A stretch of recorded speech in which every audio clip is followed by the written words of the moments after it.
اللهم أعز الإسلام والمسلمين. اللهم انصر الإسلام والمسلمين. اللهم انصر الإسلام والمسلمين في اليمن وفي سوريا وفي العراق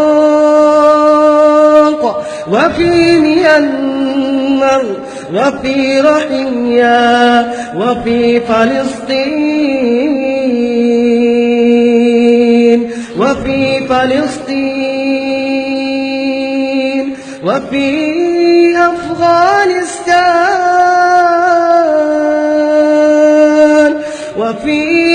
أفغانستان